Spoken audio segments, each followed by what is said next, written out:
그래 그러겠다 하면서 오디오를 민감했어.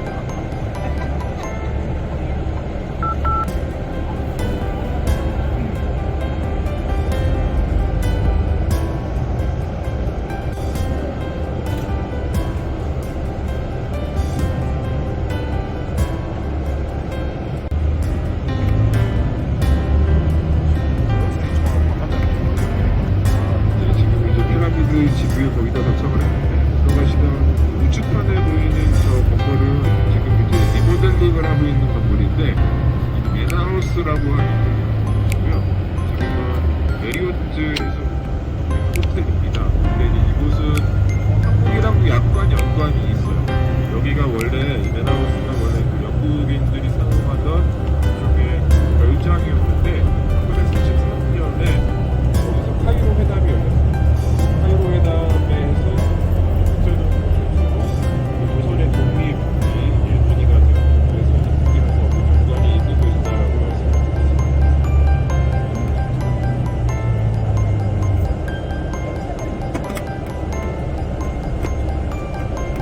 피라미드의 역사. 이집트의 피라미드는 대부분 파라오의 무덤입니다. 최초의 피라미드는 이집트 북부의 멤피스 사카라 지방에서 발견되었습니다. 기원전 2630년부터 2611년까지 이집트 제3왕조 때 지어진 파라오 조세르의 피라미드로 알려져 있습니다. 이 피라미드와 주변의 건축물들은 제상인 이모텝에 의해 설계되었습니다. 이후에 계단식 피라미드가 3번 정도 만들어지다가 어느 순간에 지금 보시는 삼각뿔 형태로 전환이 일어납니다.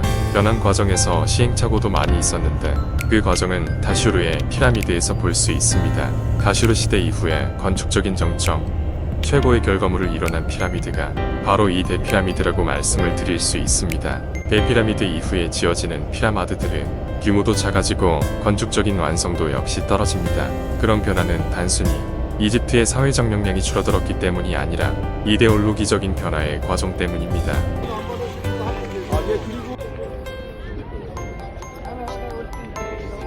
이렇게 전화 맞는데?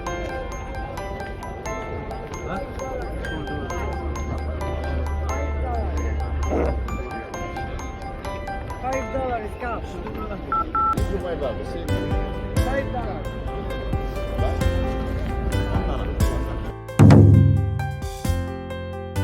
들어가기 전에 기자의 대피라미드에 대해 알아보겠습니다.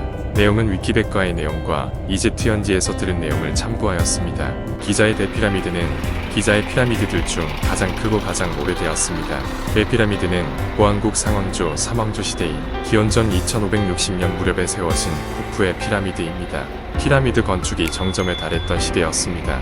후프의 피라미드는 아들인 카프레와 손자인 멘카오레가 같이 지었고 그들의 피라미드도 후프의 피라미드 옆에 있습니다. 완공에는 약 20년이 걸렸습니다.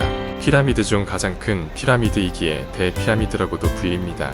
대피라미드는 세계 7대 불가사의 중 하나이자 7개의 불가사의들 중에서 유일하게 현존하고 있습니다. 피라미드의 높이는 약 146.5m이고 1311년에 잉글랜드의 링컨 대성당이 세워지기 전까지 약 3800년간 세계에서 가장 높은 건축물이기도 했습니다. 피라미드가 만들어졌을 당시에는 그 높이가 약 146.8m였을 것으로 추정되나 후에 지반이 침하되거나 꼭대기에 있었던 돌들이 깎여나가며 현재는 138.8m의 높이를 가지고 있습니다. 피라미드 아랫면의 길이는 모두 230.4m이며 질량은 약 590만 톤입니다. 또한 피라미드 전체의 부피는 대략 250만 세제곱미터입니다. 워낙 정확하게 설계되고 지어진 터라 피라미드 바닥의 사면의 길이 차는 58mm밖에 나지 않습니다. 게다가 피라미드 바닥 사면은 거의 정확하게 동서남북을 가리키고 있으며 그 모습도 대략적으로 완벽한 정사각형의 모습을 하고 있습니다. 원래 꼭대기에는 금으로 만든 피라미드석이 있었는데 도난당했습니다. 지금은 마치 작은 사다리꼴의 모습을 하고 있습니다. 피라미드는 약 230만 개에 이르는 바위들로 이루어져 있습니다. 이 바위들은 모두 인근 채석장에서 끌어왔을 것으로 추정됩니다. 피라미드의 외벽용 석회암은 나일강을 통해 멀리서부터 운반해 왔을 것으로 알려져 있습니다. 피라미드에서 가장 큰 바위는 왕의 방을 이루는 바위인데 약 80톤에 이르며 800km나 떨어져 있는 아스완의 채석장에서부터 운반되었습니다. 고대 이집트인들은 바위의 가공을 금속글과 나무 쇠기로만 진행했습니다. 글로 나무 쇠기를 바위에 박은 후 물을 부으면 쇠기가 이를 흡수하여 팽창하게 되는데 이 힘으로 바위를 쪼갠 것으로 생각됩니다. 바위를 쪼낸 이후에는 배를 통해 나일강으로 피라미드까지 운반하였을 것입니다. 대피라미드 제작에는 약 550만 톤의 석회암, 아스원에서 채굴된 8,000톤의 화강암, 50만 톤의 모르타르가 사용되었다고 합니다. 가장 작은 돌의 크기는 2톤이고 평균적인 돌의 크기는 약 2.5톤입니다. 작은 돌은 2톤 정도이지만 큰 돌은 한 개의 무게가 무려 50톤에 달합니다. 평균 돌의 무게는 25톤입니다. 대피라미드가 완공될 당시 대피라미드는 하얀색의 외벽으로 감싸져 있었습니다. 이들은 모두 매끄럽게 광을 낸 순백의 석회암으로 이루어져 있었습니다. 하지만 우리가 지금 볼 수 있는 것은 극히 일부입니다. 1303년에 대지진이 일어나 외벽의 구조 자체를 흔들었고 당시의 술탄이 성과 요새, 사원들을 짓기 위해 1356년에 외벽의 석회암들을 대거 벗겨갔다고 합니다. 그 후 19세기에 이집트 총독 알리 파샤가 카이로의 모스크를 짓기 위해 남아있는 석회암 외벽을 거의 다 벗겨가면서 현재 우리가 볼 수 있는 것은 계단형의 헐벗은 피라미드의 모습입니다. 현재 피라미드의 외벽을 이루던 석회암들은 오히려 카이로의 모스크들에서 흔히 찾아볼 수 있고 후대의 탐험가들이 대피라미드 발굴 도중 발견된 피라미드 발치의 외벽의 잔해 일부가 남아 있습니다. 피라미드 주위에는 파라오 쿠프를 추모하는 두 개의 신전이 피라미드 주변에 한 개, 나일강 어귀에 한 개가 있으며 쿠프의 왕비가 묻혀있는 소규모 피라미드가 3개가 지어져 있습니다. 두 개의 신전은 작은 참배로로 연결되어 있고 고대 이집트 귀족들의 마스타바가 주변에 묻혀 있습니다.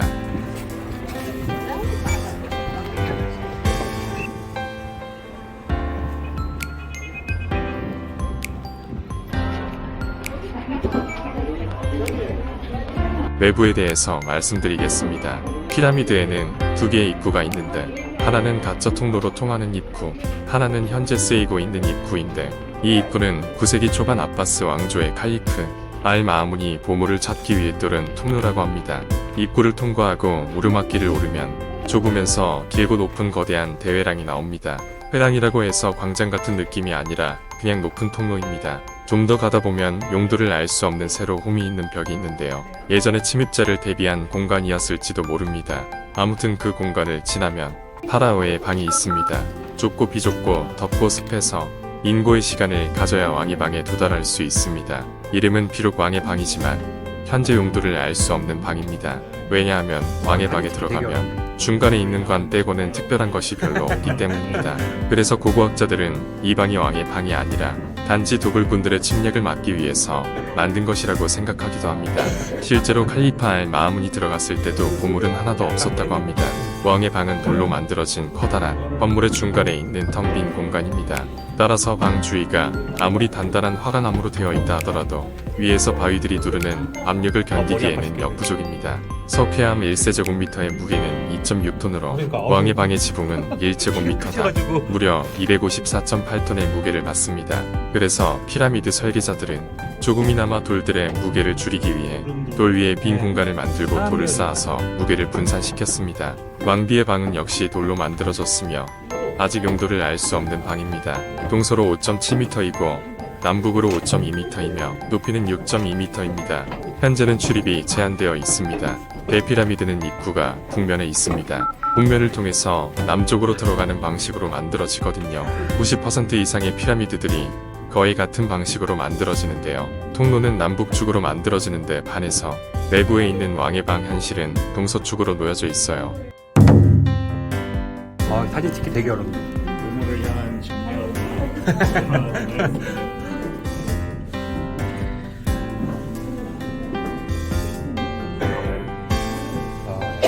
깝깝하긴 하네. 약간 팬데공 같은 느낌. 이거를 견디고 들어와서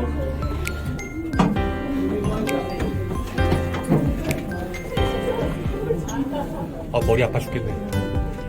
뒤에 이체결 보이는 거 보이는. 그러니까 선생님 키가 크셔가지고.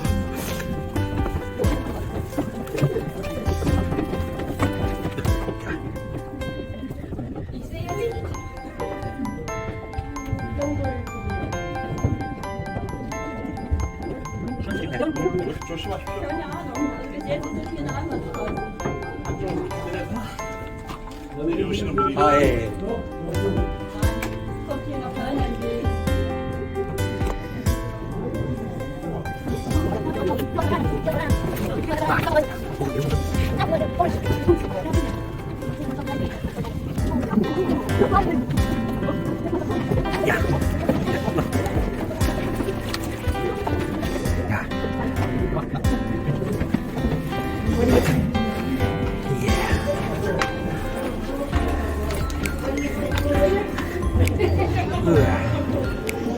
오.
와.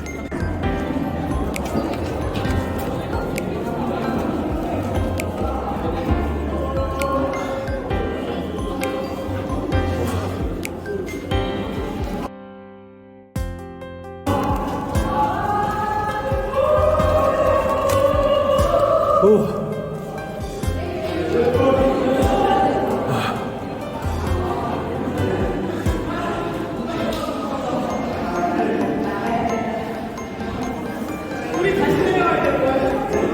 이름은 비록 왕의 방이지만 현재 용도를 알 수 없는 방입니다. 왜냐하면 왕의 방에 들어가면 중간에 있는 관 빼고는 특별한 것이 별로 없기 때문입니다. 그래서 고고학자들은 이 방이 왕의 방이 아니라 단지 도굴꾼들의 침략을 막기 위해서 만든 것이라고 생각하기도 합니다. 실제로 칼리파 알 마아문이 들어갔을 때도 보물은 하나도 없었다고 합니다. 왕의 방은 돌로 만들어진 커다란 건물의 중간에 있는 텅 빈 공간입니다. 따라서 방 주위가 아무리 단단한 화관암으로 되어 있다 하더라도 위에서 바위들이 두르는 압력을 견디기에는 역부족입니다.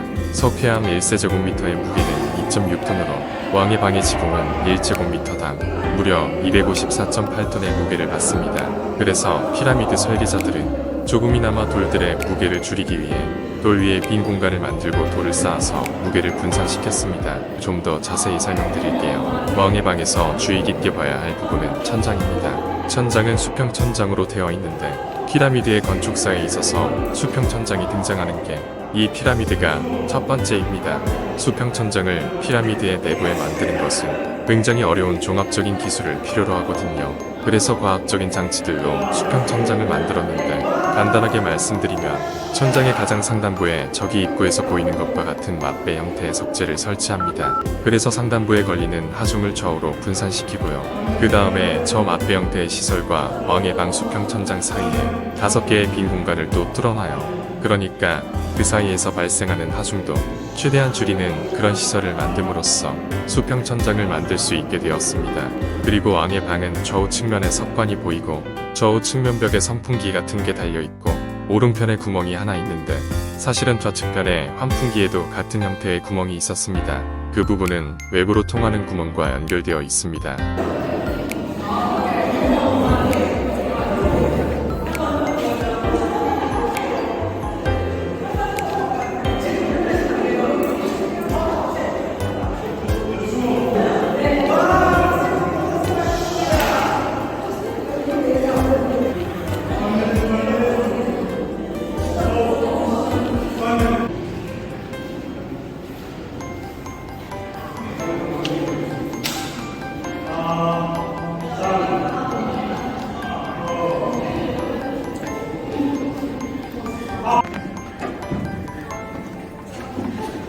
내려갈 때 거꾸로 내려가야 돼.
야, 하나도 안 변하고 색감만 그대로 하나 동그랗게 쏘시고 있는. 어우, 네.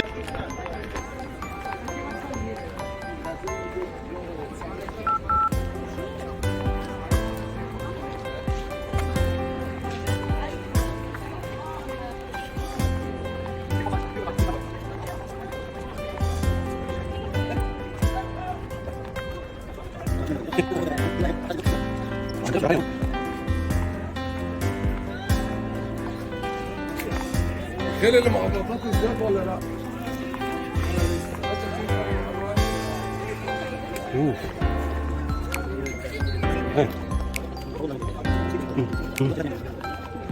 나이가 저 밑에까지 왔다는 얘기인데 예.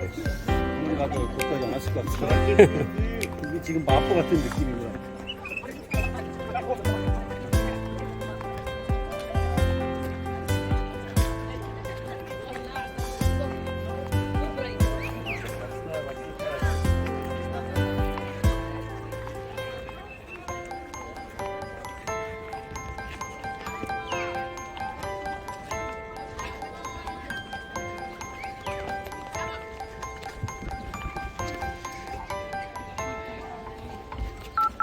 여기까지.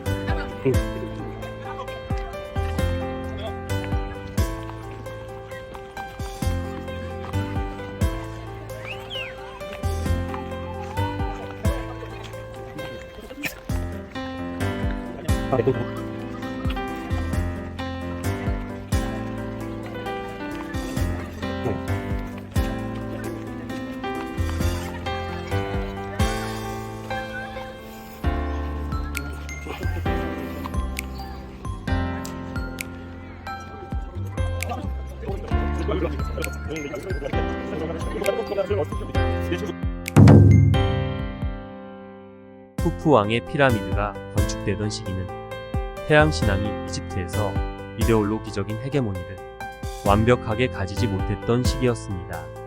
태양 신앙이 주류가 되어가는 시기였죠. 피라미드의 변천 과정은 태양 신앙이 주류가 되어가는 과정과 시기를 같이 한다고 볼 수 있습니다. 그래서 초반에 지어진 피라미드들은 태양보다는 별신앙과 관련이 있는 물리적인 특성들을 보여줍니다. 대표적으로 북쪽을 향하고 있는 입구가 있는데요. 북쪽엔 옛날이나 지금이나 언제나 주북성이 있었죠. 물론 쿠프의 피라미드가 건축되던 시대의 주북성은 오늘날 우리가 북극성이라고 부르는 별과는 다른 별입니다. 약 4,500년 전에 지어진 건축물이니까요. 고대 이집트에서도 북쪽에 주북성이 있었기 때문에 북쪽이 별신앙에서 굉장히 중요한 방이었습니다. 저희는 북쪽의 입구를 통해서 내부에 들어갔다가 이제 동편에 왔죠. 피라미드를 이해하기 위해서는 규모적인 거대함이나 종합적인 완성도 때문에 피라미드 자체에 주로 집중을 하는 경우가 많이 있어요. 하지만 피라미드를 이해하기 위해서는 부속시설을 함께 봐야 해요. 피라미드의 부속시설은 일반적으로 동편에 장례신전이 만들어지고요. 지금 이곳이 대피라미드의 장례신전이 있던 곳입니다. 피라미드와는 달리 쿠프 왕의 장례신전은 상태가 좋지는 않아요. 피라미드의 부속시설들, 즉 피라미드의 묘역은 장례신전에서 더 동쪽에 있는 의뢰용 도로로 이어집니다. 도로는 잘 남겨져 있지 않아요. 도심이 인접해서 훼손이 심합니다. 하지만 인근에 있는 카프라의 피라미드는 의뢰용 도로가 비교적 잘 남아 있습니다. 그 의뢰용 도로의 끝에 하안신전이라고 불리는 작은 신전이 만들어집니다. 말 그대로 물가에 있었던 신전입니다. 나일강이 여기까지 들어왔습니다. 나일강 본류는 아니고 운하를 만들어서 물을 들어오게 만든 것이죠. 이런 다양한 시설이 모여있는 단지는 이후에도 계속 만들어집니다.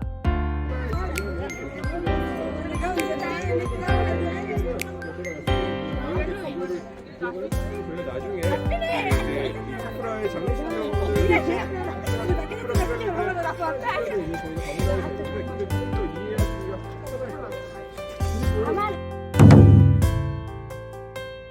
여기 온 이유는 이 구덩이 때문입니다. 장내 신전을 중심으로 좌우 측면에 이 특이한 구덩이가 있는데요. 저쪽에도 또 하나가 있고요. 지금 내려가는 길 옆으로 연 구덩이가 2개 더 있습니다. 그러니까 기자, 네크로폴리스에는 이런 구덩이가 5개가 파여 있는데 배 모양 구덩이로 부릅니다. 정확한 문헌 자료는 없지만 아마도 파라오의 사후에 사용하도록 배를 묻어놓은 것으로 보이고 이후 시기의 무덤에서도 이런 구덩이가 보입니다. 고대 이집트인들은 사후 세계에서도 배를 사용할 것이라고 상상을 한 모양입니다. 저 남쪽에 배구덩이가 2개 있다고 말씀드렸는데 실제 목재로 만들어진 선박이 발견됐어요. 그 선박의 퀄리티가 매우 훌륭합니다. 길이가 45m 정도 되는 엄청나게 큰 선박이죠. 얼마 전 거제는 남쪽에 박물관을 지어서 그 배를 태양의 배라고 전시하고 있었는데 지금은 그랜드 이집트 박물관으로 이전되었다고 합니다. 신문에 보니 기사가 크게 났네요. 멀구먼 타국의 문화재가 이전하는 기사가 나다니 이집트는 역시 세계의 고대 도시라는 것이 실감나네요. 여기 있는 이 3개의 피라미드는 구푸원과 관련 있는 여성들의 무덤입니다. 구푸의 왕비라던가 딸이라던가 어머니라던가 등등. 그런데 사실 학자들 사이에서는 이 무덤들의 주인에 대한 합의는 없었습니다. 다양한 의견들이 존재합니다. 왕실 여성들의 피라미드라고 확정하기에는 간접적인 증거밖에 없기 때문이죠. 어쨌건 파라오의 여성 가족들의 무덤으로 판단하고 있습니다. 원한다면 내부에 들어가 볼 수 있습니다. 이러한 형태의 부속 피라미드들은 멘카우르의 피라미드에도 있습니다. 기자의 네크로폴리스에는 총 11개의 피라미드가 있었습니다. 나머지 피라미드들은 흔적만 남겨진 경우도 있고 흔적도 없는 경우도 있습니다. 이 앞에도 피라미드의 하부 구조가 확인되는데 이 피라미드는 시신을 매장하는 무덤이라기보다는 영혼을 위한 피라미드였던 것으로 보입니다. 카프레 피라미드의 남면에서도 영혼을 위한 피라미드가 확인됩니다. 영혼을 위한 피라미드라 신전과 어떻게 구분되는지 궁금하네요. 구푸의 피라미드보다 카프레의 피라미드가 조금 더 높게 보이기도 하는데 이유는 더 높은 지역에 지어졌기 때문입니다. 멘카우르의 피라미드도 다른 지역의 피라미드와 비교하면 결코 작지 않지만 상대적으로 작아 보입니다. 구푸와 카프레의 피라미드가 워낙 크니까요. 저쪽으로 돌들이 낮게 쌓여져 있는 부분들이 있는데 저 무덤들은 마스타바라고 하는 귀족들의 무덤입니다. 구왕국 시대 왕족이 아닌 귀족들의 무덤이고 사카라의 마스타바에 들어갈 예정입니다.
이게 이제 그쪽에 마스타바.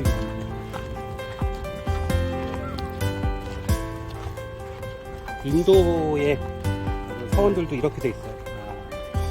일종의 약간 테두리를 만든 다음에 안에를 그러니까 부처님의 사원을 중심으로 해가지고 주변에다가 여기도 그렇고 이게 원소죠.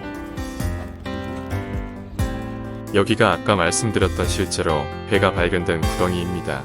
그러니까 여기서 하나 발견됐고 저쪽 반대편에서도 하나가 발견됐는데 여기에서 발견된 배는 1950년대에 발견이 되어서 거의 완전한 상태로 발견이 됐고요. 완전한 상태로 복원이 되었습니다. 길이가 45m 정도 되는 엄청나게 큰 선박이죠. 지금 우리가 서 있는 곳에 건물이 있었어요. 저쪽 서쪽편 구덩이에서 발견된 배는 1980년대에 발견되었는데 내부를 내시경 카메라로 촬영한 결과 상태가 너무 안 좋아서 꺼내지 않고 있었습니다. 그러다가 2011년에 보존 처리를 완벽하게 할 수 있는 기술을 확보한 후 2011년에 꺼냈는데 일본 팀이 그 작업을 진행을 했습니다. 여기서 발견된 배를 일태양의 배라고 부르고 저쪽 반대편에서 발견된 배를 이태양의 배라고 그러는데 이 태양의 배도 신박물관으로 옮겨져서 거기서 일본팀이 복원하고 있습니다. 여기는 대피라미드의 남면이고요. 저쪽에 보이는 피라미드가 카프레의 피라미드입니다. 카프레의 피라미드는 꼭대기를 보시면 뭔가 남겨져 있는 것을 보실 수가 있습니다. 원래 피라미드는 돌을 쌓은 다음에 외벽으로 질 좋은 석회암 재질의 외장석을 붙였습니다. 지금 피라미드의 모습은 계단처럼 보이지만 원래는 매끈한 경사면을 가지고 있었던 것이죠. 멀리서 보면 하나의 돌로 만들어진 것처럼 보이게끔 완벽한 형태의 외장 작업을 했었는데 외장석은 여러 차례 지진을 거치면서 다 떨어지기도 했고 나중에 카이로를 건설할 때 이 석재를 떼다가 사용하게 됐습니다. 이렇게 건축물의 자재를 옮겨다가 다시 건축하는 사례는 많이 있죠. 우리나라도 그런 사례들이 많습니다. 서원이나 향교, 민속마을 등 많은 건축물이 옛 자재로 지어졌죠. 실제로 카이로의 중세시대 건축물 중에서 이 피라미드의 석재가 사용된 사례들도 많이 확인할 수 있습니다. 그런데 카프레 피라미드는 상단부의 외장석이 잘 남겨져 있어서 지금도 육안으로 확인하실 수가 있습니다. 다슈르에 있는 골절 피라미드에는 외장석이 훨씬 잘 남겨져 있어요. 가시면 외장석의 실제 구조를 굉장히 가까이 보실 수가 있으니까 여기 보이시는 이 구조물들이 다 귀족 무덤이라고 생각하시면 됩니다. 저희가 이제 있는 이쪽 서 있는 면이 이제 피라미드 남면이라고 할 수가 있고,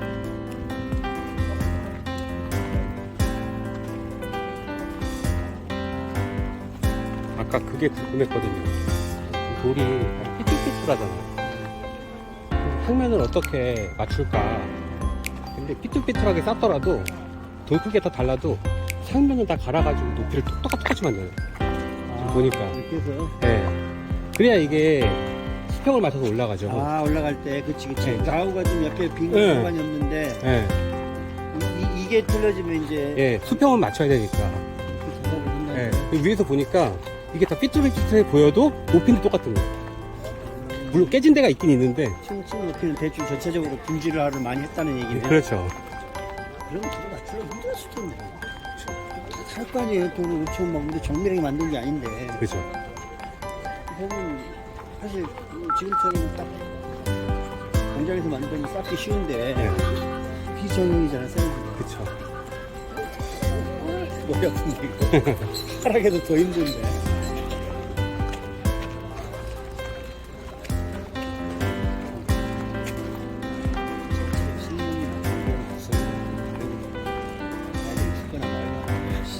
이 영생을 위해서 이 짓을 하는 거 아니야? 여기 나오니까 또 막 구조물들이 나오네. 야.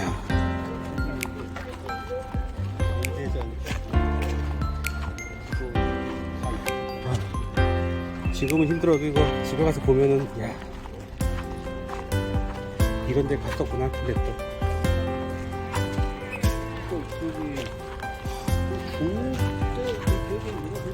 중세에도 유럽의 고수나 왕족 귀족들은 이집트에 몇 달씩 걸려. 예. 그들이 누리는 하나의 그 예. 지금 관광단이랑 똑같은 거죠. 그렇죠. 그러니까 뭐 먹고 쓰고 다 데리고 가는 거지. 그렇죠. 여기 뭐 너달 가면 뭐 있다더라. 예. 우주선 타고 우주선 타고 올라가서 그거 구경하는 거랑 똑같죠. 지금 구경하는 거랑. 맞아요.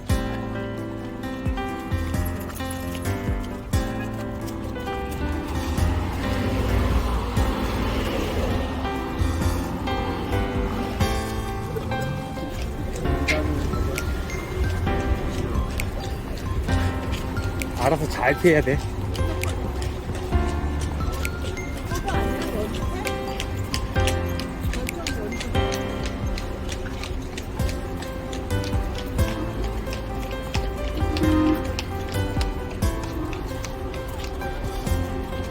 이 피라미드들의 원료는 중동의 지구라트라고 보는 경향이 많죠. 아, 지금 네. 아, 거기 네. 그러니까 계단식까지는 중동의 지구라트 영향을 받은 거고 이렇게 매끈하게 올라가는 필요 없어. 거기가 훨씬 앞서. 거기가 빠르죠. 거기가 제일 빠르죠. 이렇게 아, 오케이. Thank you.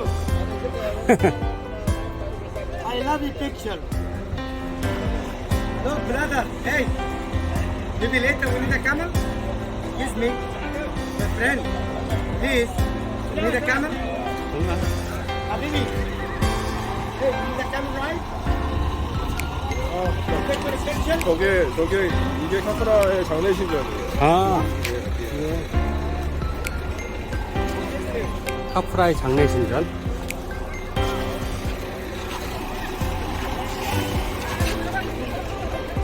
아이고.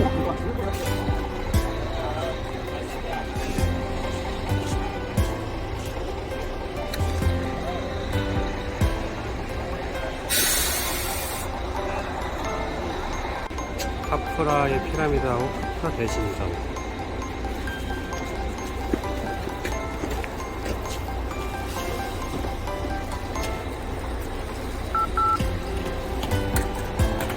포항의 피라미드. 여기 앞에 있는 마스타바.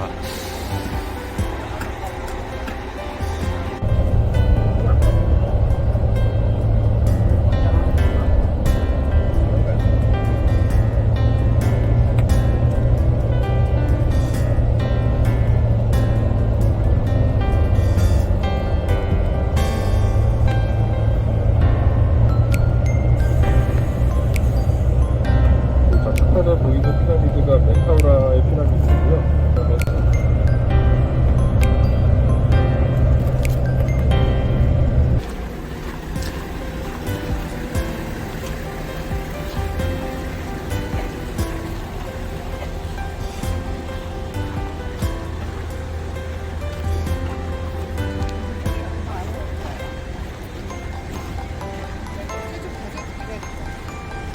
일단 이거 한번 찍어봐.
시장이 있네.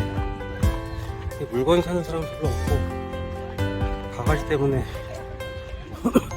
여기가 경관이 좋은 데라서 여기서 이렇게 사진 찍으라고 약간 전망대처럼 만들어 놨나 봐요.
시설이라고 생각하시면 생각하시고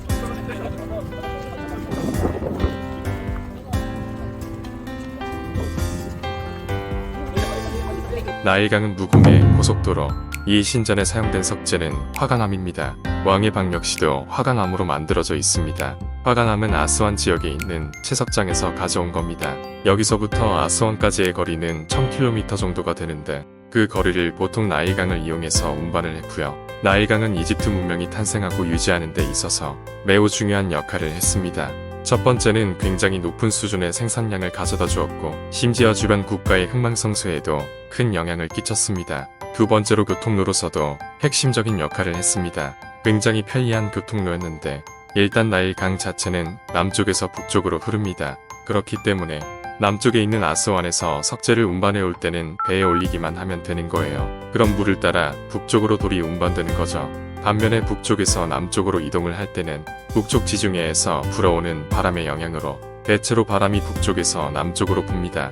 배에 돛을 펴면 강물의 흐름을 거슬러 올라서 배가 북쪽에서 남쪽으로 이동할 수 있었죠. 그렇기 때문에 이집트 문명이 탄생하기 이전 시대, 보통은 이 시대를 선왕조 시대라고 부르는데 선왕조 시대부터 나일강이 교통로로서 중요한 역할을 했었고 그러다 보니까 나일강 유역에 있는 여러 인구 집단들 사이에서 여러 가지 인적 교환이라든가 정보 교환 같은 것들이 활발하게 이루어질 수 있었고 그러한 여건들이 나중에 문명이 탄생하고 지속적으로 또 하나의 어떤 국가체를 형성하면서 유지되는데 굉장히 좋은 여건으로서 작용을 했습니다.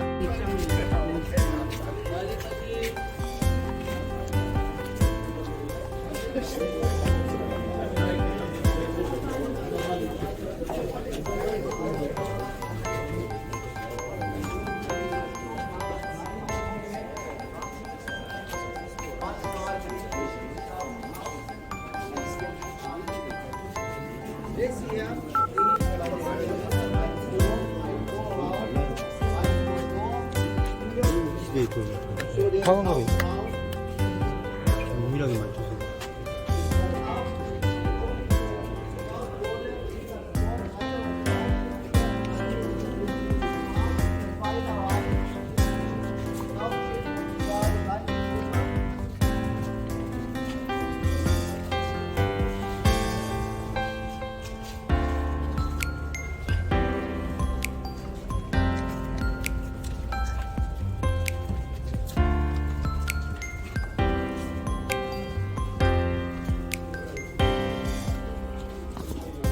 고대 이집트 무덤에 있는 두 종류의 공간, 고대 이집트의 무덤은 크게 두 종류의 공간으로 분리가 됩니다.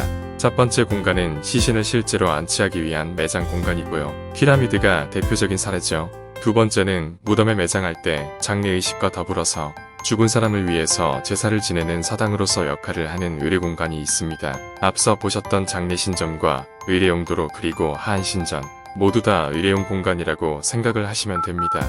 우리나라도 마찬가지죠. 매장하는 무덤과 제사를 위한 사당으로 구분이 되죠. 이집트의 모든 종류의 무덤은 형식이나 형태나 구조가 다 완전히 다르지만 이 두 가지 구분은 그대로 다 적용이 됩니다. 여기 카프레 피라미드의 하한신전은 상왕조 시대의 전형적인 건축 양식입니다. 네피라미드 왕의 방도 여기처럼 장식 없이 돌을 쌓아서 만들었는데 상왕조 시대에는 이 같은 시설이 많이 만들어졌습니다. 벨리 템플 오브 카프르 하한신전, 즉 물가에 있는 신전입니다. 하한신전을 보통 벨리 템플이라고 부릅니다. 이 앞에 부두가 있는데 실제로 이 앞쪽까지 운하시설을 통해 나일강을 끌어왔던 것으로 보이고 또 실제로 배를 이용해서 이 신전 바로 앞쪽까지 이동할 수가 있었습니다. 파라오의 장례 절차 과정에서도 시신을 배에 실어서 나일강 동안으로부터 이쪽으로 옮겨왔다고 생각하시면 됩니다.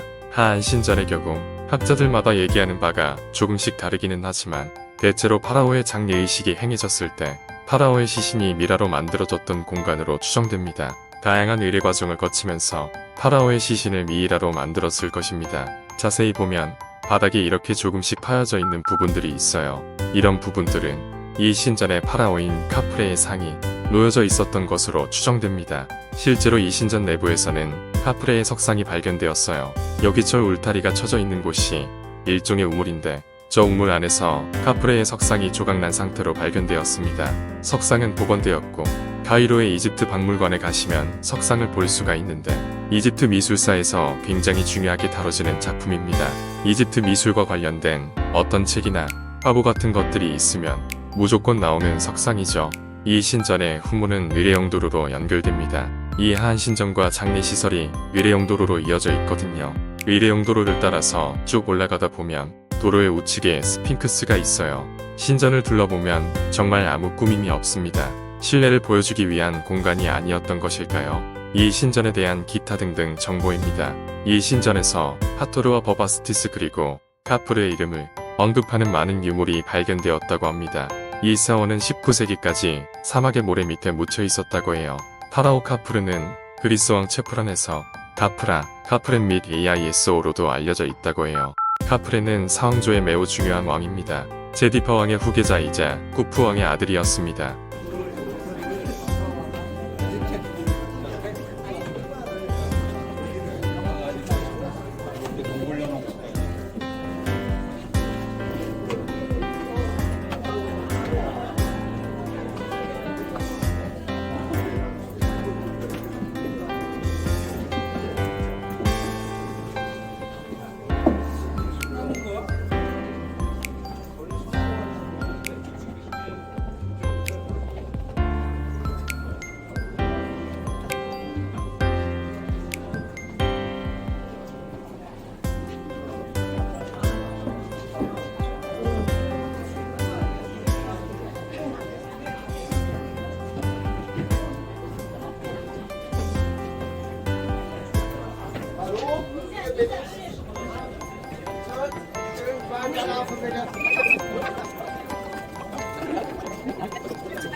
스핑크스의 정체는 명확하지 않습니다. 왜냐하면 사실 이 상왕조 시대에는 문헌 기록이 거의 남겨져 있지 않기 때문에 모든 것들을 분명하게 판단하기가 매우 어려운데, 추정하자면 파라오인 카프레가 자기 지역을 수호하기 위한 어떤 일종의 수호신으로서 사자의 몸에 사람의 얼굴을 하고 있는 방식으로 표현을 해서 만들었을 것으로 추정됩니다. 기자의 데스핑크스는 길이 60m 높이 20m 석회암으로 되어 있습니다. 카프레 파라오 때인 기원전 2550년경에 만들어진 것으로 추정되는데요. 실제로 스핑크스의 머리는 파라오의 모습을 하고 있습니다. 카프레 파라오의 모습인 것이죠. 훼손된 부분이 많은데 뭘 보고 파라오라고 할까요? 일단은 파라오들이 주로 쓰는 네메스라는 두건을 쓰고 있고, 지금은 없지만 가짜 턱수염도 있었습니다.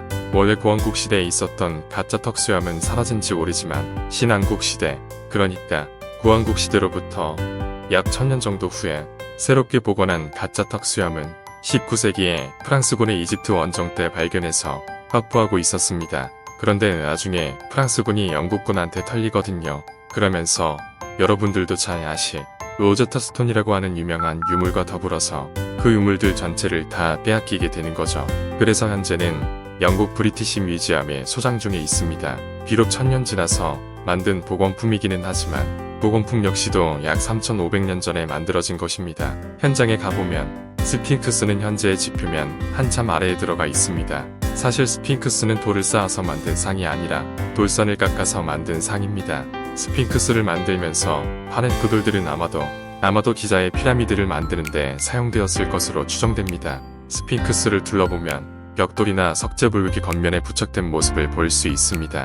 그런 부분들은 후대에 복원하면서 생긴 부분입니다. 이 복원의 역사도 스핑크스가 만들어진 지 1000년 이상 지난 시점에 투탕카멘이나 람세스 같은 파라오들이 살던 그 시대의 복원입니다.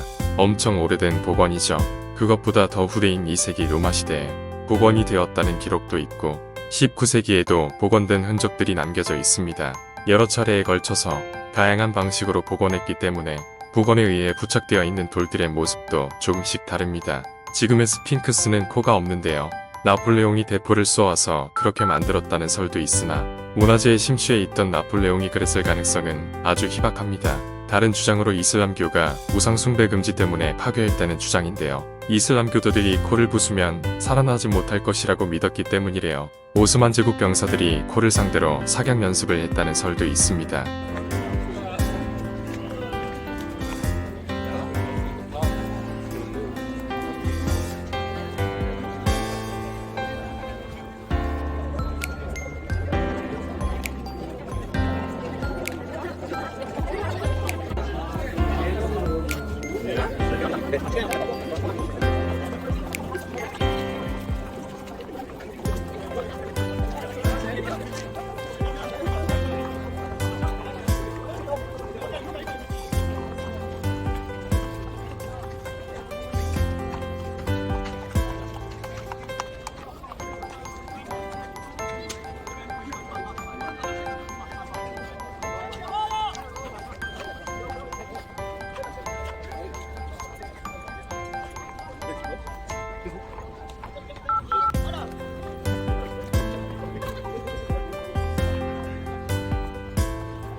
자,